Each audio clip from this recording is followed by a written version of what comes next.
Hello, this is RJ Alves, Old Town Pro Staff, and today we're going to talk about must-have modifications. The reason I did this production is I see on Facebook boards and fishing blogs and walls all over, what are my must-have modifications for my brand new kayak? This video will be applicable to the Old Town Predator and pretty much any fishing kayak that you may have. I hope this video helps you out tremendously. So sit back, relax, and enjoy my production of Old Town Predator must-have modifications. Thank you so much for watching. I hope. Thank you for staying tuned. So let's get started, shall we? I often get asked, what are the must-have modifications on my new Predator? This is a great question, and the reason I produced this vlog. So here is a list of modifications I will review in this video. So which one of these is the #1 mount everyone should have? Ready? Are you sitting down? Because this may knock you off your feet. A rescue re-entry utility strap. I have never had to use mine, but for around $15 with shipping, it's the cheapest mod and one of the most important mods that could possibly save your life. I keep my rescue line tied to my kayak at all times. I stow it under the seat when not in use, and I always have it available when I am underway. Needless to say, never ride your kayak without a PFD, and in cold water you should always wear a full dry suit. But this is about kayak mods, so let's continue. Another modification that did not make my list, but I use every time I put my PDL into the water, is a bow line. It also doubles as a long lifeline, and I use it all the time as a stand-up assist strap, which works great. Once I'm standing, I tuck it under my PFD. In case I lose my balance, I can grab it, and it stabilizes me. All of these modifications I'm going to show you are personal preference. Hopefully, you will get some great ideas for them. I always suggest to new kayak anglers to first use your fishing kayak. Get to know it. Then fish a few times. Then you will know what you want and how you want to set it up in your new Predator. With that said, think about the big picture when assembling your mods. There are two things every angler needs: a place to store your rods when not in use, and a device to find the fish so you can catch them.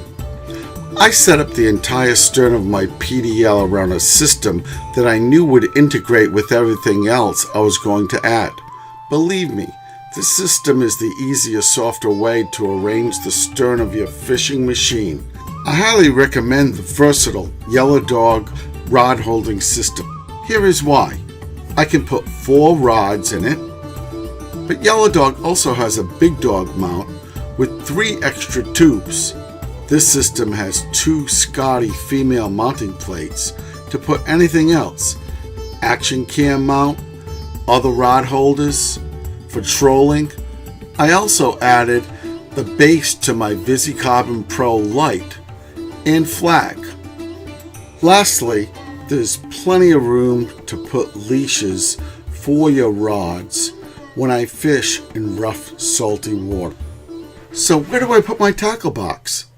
I take everything I need for tackle in a large bag with 4 Plano boxes in it. I use the Okeechobee bag I found at Walmart. If you're a seasoned angler, you know you don't need a big milk crate full of lures to catch fish.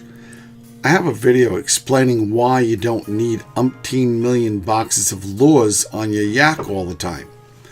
This link is below, called RJ Unleashed Yellow Dog Rod Holder Review. Moving on to the mid yak, the next must-have modification you need is gear track mounts. Hey, welcome to the versatility on all Predators. As you can see here, I added a lure keeper. In this next picture, the Predator 13 is very easily to adapt an electric motor mount with an electric motor. And this is only one of the reasons why the Old Town Predator series is the most awarded kayak ever. So what's next? A fish finder. Yes, I started with the basic sonar fish finder for my first fish finder, like most of you. However, if your budget allows, I highly recommend these features: down imaging, or better yet side imaging, GPS, water temperature, speed indicator, chart plotter, and it should be user-friendly. I recommend you do your research. Think about what features you would like and pair that with the fish finders sold by different companies. However, I will say, most of the Humminbird transducers fit the Predator's center scupper hole, and that is big. One of the biggest questions I see on Facebook walls is, how do I mount my transducer to my new Predator? There are 2 locations to mount the transducer, but I recommend using the forward center scupper hole.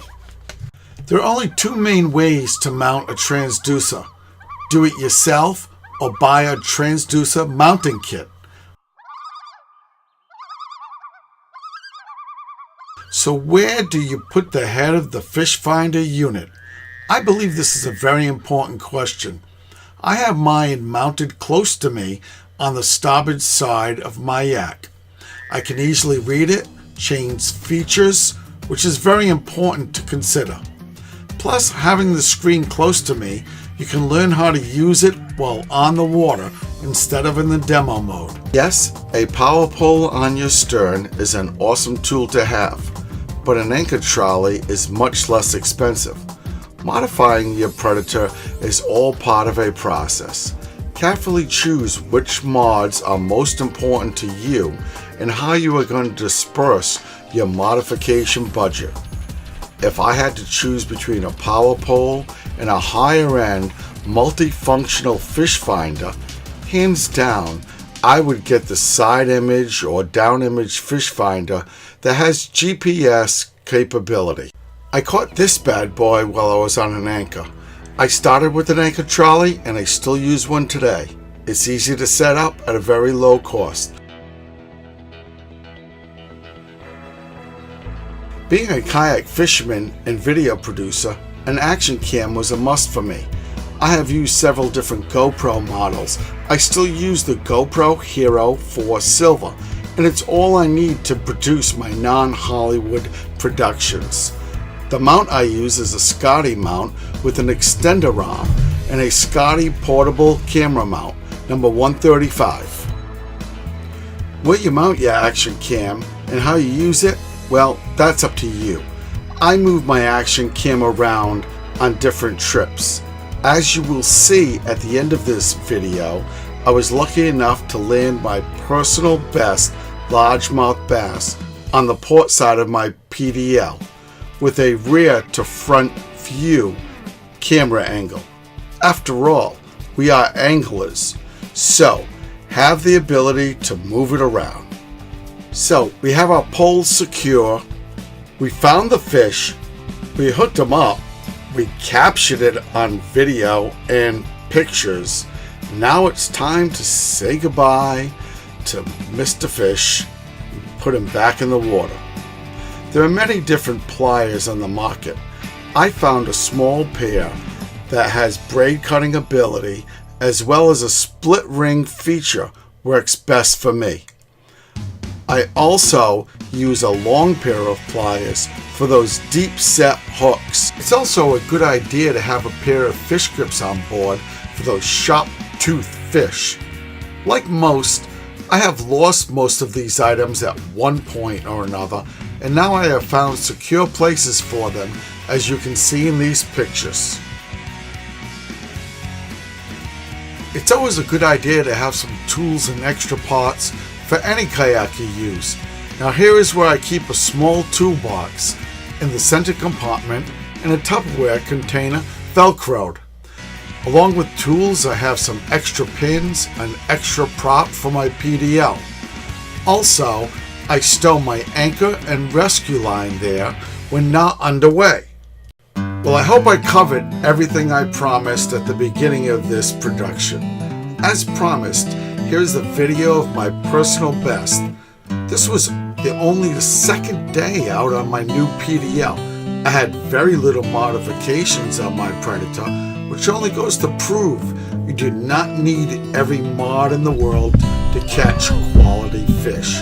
However, it has been my experience that having everything you need or want to make every trip on the water a great one is why I produced this video.